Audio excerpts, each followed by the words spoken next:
నమస్కారం. మనం శ్రావణ మాసంలో ఉన్నాం.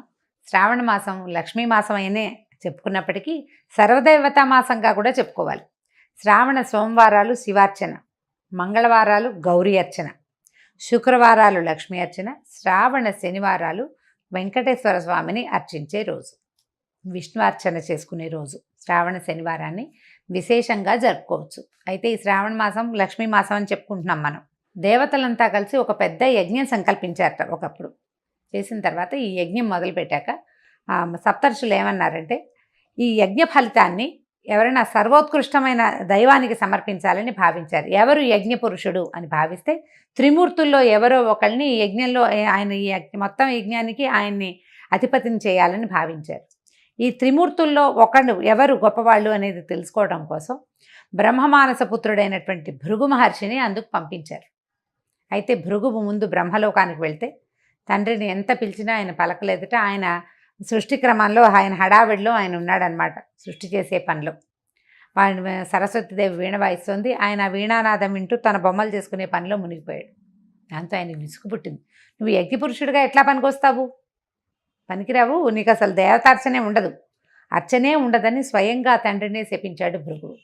ఆ తర్వాత ఆయన కైలాసానికి వెళ్ళాడు. కైలాసంలో శివపార్వతులు ఇద్దరు ఆయన తాండవము ఆమె లాస్యంలో మునిగి వాళ్ళిద్దరూ ఆనంద నృత్యం చేసుకుంటున్నారు. భృగువు ఎంత పిలిచినా వాళ్ళు పలకల. దాంతో ఆయనకి ఇట్లా లోలత్వంతో ప్రవర్తిస్తున్నావు కాబట్టి కేవలం లింగ రూప ఆరాధనే ఉంటుంది, నీకు సాకార రూప ఆరాధన ఉండదని పరమేశ్వరుని కూడా శపించాడు. ఈయన ఒక మహర్షి, ఈయనకి శపించాలన్న ఉద్దేశం కలిగింది. అట్లా అక్కడి నుంచి మూడో వ్యక్తి అయినటువంటి శ్రీ మహావిష్ణువుని పరిశీలించడం కోసం, ఆయన యొక్క పరిస్థితి ఏమిటో చూడడం కోసం భృగు మహర్షి వైకుంఠానికి వెళ్ళారు. వెళ్ళేసరికల్లా విష్ణువు లక్ష్మీదేవి వాళ్ళ ఆనందంలో వాళ్ళు ఉన్నారు. ఆయన నిద్రలో ఉన్నాడు. నిద్రావస్థలో ఆమె పాదాలొత్తుతూ మైమరపతోటి ఆవిడ ఉండేసరికల్లా ఈయన ఎంత పిలిచినా పలకట్లేదని కోపంతో మహావిష్ణువుని గుండెల మీద కాలుతోటి తన్నాడు.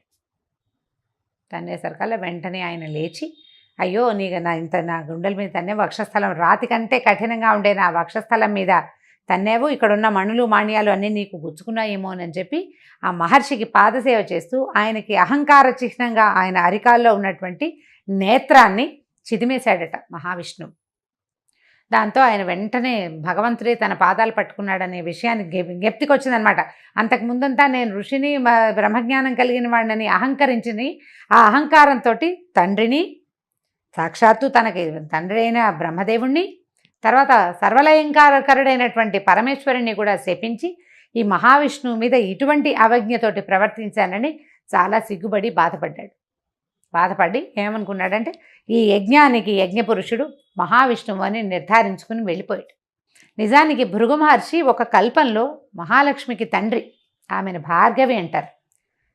ఈ కల్పంలో ఈవిడ క్షీరసాగరం నుంచి ఉద్భవించిందనమాట. ఆమె కోపం పట్టలేకపోయింది. ఆయన నిన్ను తంతే నా స్థానమైన హృదయాన్ని తన్నాడు, నన్ను హృదయంలో పెట్టుకుంటానన్నావు నువ్వు, ఆ స్థానంలో తన్నాడు కాబట్టి నేను నీతోటి ఉండను, ఈ అవమానాన్ని నేను సహించలేనని వెళ్ళిపోయింది.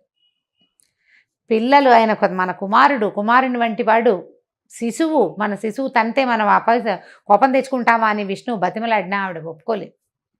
నా శిశువైనా సరే నన్ను తనడానికి వీలు లేదని కోపగించుకుని వెళ్ళిపోయింది.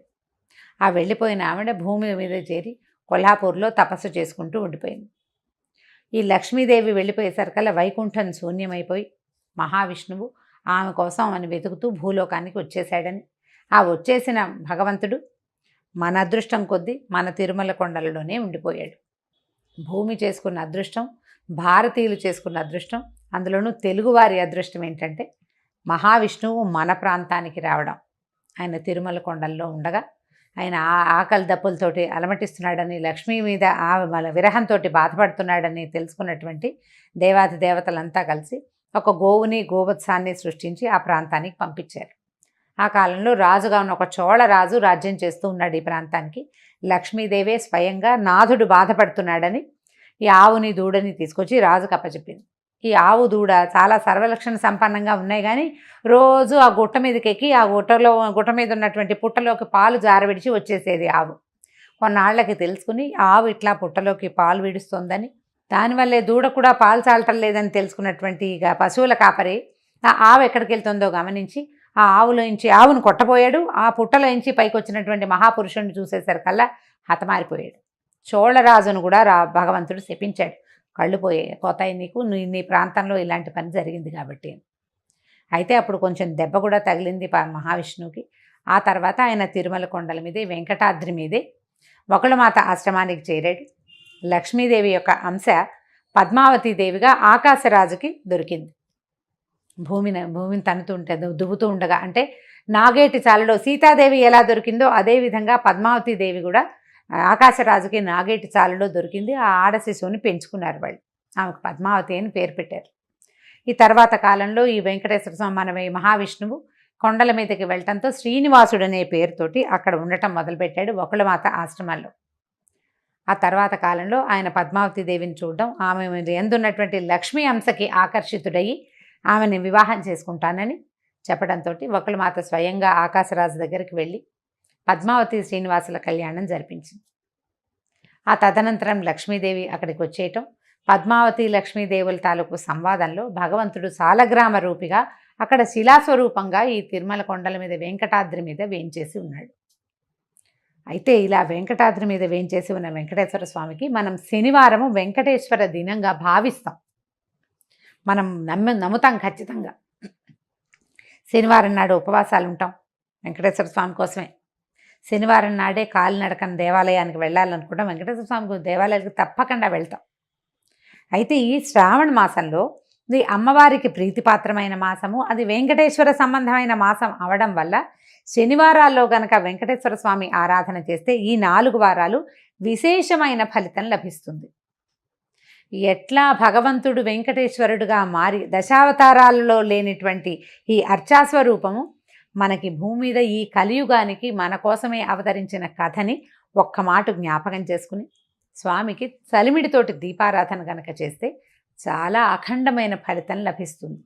మనం చేసే ఈ శ్రావణ మాసపు దైవారాధనలో లక్ష్మీ అమ్మవారి ఆరాధన, శివారాధనతో పాటుగా ఇలా వెంకటేశ్వర స్వామి ఆరాధనని కూడా భాగంగా చేసుకోండి. మిగిలిన రోజులు కుదరకపోయినా శ్రావణ మాసంలో శనివారాలు 4 శనివారాలు ఒక పూట భోజనం, పగలు భోజనం చేసి రాత్రి భోజనం చేయొద్దు. దాని విధి అదే. అన్నం తినకుండా అన్నాన్ని తద్భిన్నం ఏదైనా తినచ్చు. దీపారాధన చేయటం, చలిమిడితోటి ఆవు నెయ్యి, బెల్లము, బియ్య పిండి కలిపి చలిమిడి చేయటం. ఆ చలిమిడిలో చక్కగా గుండ్రంగా ఉండలాగా చేసి దాంట్లో కొంచెం గొయ్యి చేయటం అన్నమాట. లోపలికి కొంచెం నొక్కి అందులో కాస్త ఆవు నెయ్యి వేసి దీపం పెట్టడం. ఈ దీపారాధనతోనే స్వామికి ప్రసాదంగాను దీపంగాను సమర్పిస్తామన్నమాట. దీపారాధన అయిన తర్వాత ఆ చలిమిడిని ప్రసాదంగా స్వీకరించడం. పగలు భోజనం చేయొచ్చు, రాత్రిపూట భోజనం చేయకూడదు. ఈ 4 శనివారాలు ఇలా చేయటం వల్ల శ్రావణ మాసంలో మనకి అమ్మవారి కరుణతో పాటు అయ్యవారి తాలూకు కృపాకటాక్షాలకు కూడా మనం పాత్రలు అవుతాం. 4 వారాలు ఉన్నాయి. తొలి వారం కుదిరినా కుదరకపోయినా తర్వాత వారాలైనా చేసుకోవచ్చు. కుదిరిన వారు తప్పకుండా ఈ కథని స్మరించటము, ఇది చేసుకోవటము. అంత పెద్ద చలిమిడి పెట్టకపోయినా చిన్నగా కొద్దిగా చలిమిడి చేసి కూడా దీపారాధన చేసుకోవచ్చు.